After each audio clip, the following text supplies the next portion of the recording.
আমি আজকে রান্নার জন্য চেষ্টা করতেছি পাকিস্তানের জনপ্রিয় খাবার চার ছান্ডা মোটা চাউলের খিচুড়ি। তো কেমনে রান্না করছি এটা আপনাদেরকে দেখাবো, চলুন দেখে আসি। এখানে দেখতে আছেন আপনার 1 কেজি পরিমাণ সলিড গরুর মাংস আমি নিলাম একটা পাত্রে।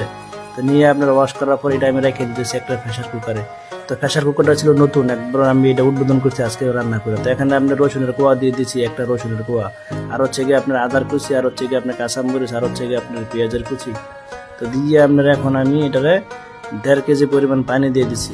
দেখতে আছেন পানি দিয়ে আপনি দিয়ে দিব আপনার 4 থেকে 5 চামচ লবণ। এটা হচ্ছে পরিমাণ মতো যতটুকু লাগে। এখানে ছিল আপনি একটুখানি এলাচ, লং, দারচিনি, আর হচ্ছে আপনি একটা স্টার মশলা।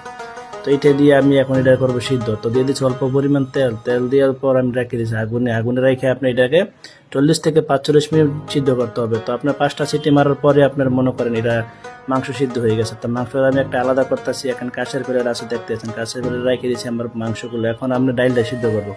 তো ডালটা সিদ্ধ করতে গেলে লাগতেছে আপনার যে লাল মরিচের কুচি, আর হচ্ছে গিয়ে আপনার হলুদের পাখি, আর জিরার পাখি, ধনিয়ার পাখি, আর হচ্ছে গিয়ে আপনার গরম মশলার পাখি। তো এটা আমি এখন দেখতে আছেন সবগুলো আমি এখানে পানিতে রাখতেছি। তো আর একটুখানি পানিও লাগবে, তো আর একটু পানি দিয়ে দিচ্ছি পরিমাণ মতো, দিয়ে আপনার ডালটা সিদ্ধ করবো। তো ডালটা সিদ্ধ করতে 10 মিনিট সময় লাগবে, আর সিটি মারবে 2টা। তো যাই হোক, তোমার ডাল সিদ্ধ শেষ। এখন ছিল আপনার যে মোটা চাউল, তো মোটা চাউলটা আমি দিয়ে দিচ্ছি ওই পাত্রে, পানির পাত্রে, আর এই ডালের পাত্র। যাই হোক, তো এখানে আপনার যে মাংস আমি কুচি করছি এটা আমি মাংসটা আপনার প্রায় ওই 90 সবগুলো মাংস দিয়ে দেবো, একটুখানি রাখে আপনার এখানে খিচুড়ি রান্না করার জন্য এখন ডালছি। এই যে দিয়ে দিলাম আগুনে। এখন দেখতেছেন আমি খিচুড়ি রান্না করতেছি, অনেক আড়ালোভাবে হইতেছে, এখন অনেক সুন্দর একদম হুবাহু মোটা চাউলের খিচুড়ির মতো হয়েছে। তো এখন আমি ঘিটা দিব, সবাই দেয় তেল, আমি দিচ্ছি ঘি, কারণ ঘিটা আমার অনেক পছন্দ। তো অরিজিনাল ঘি দিয়ে আমি মনে করেন পেস্টটা বাগারে আনতেছি।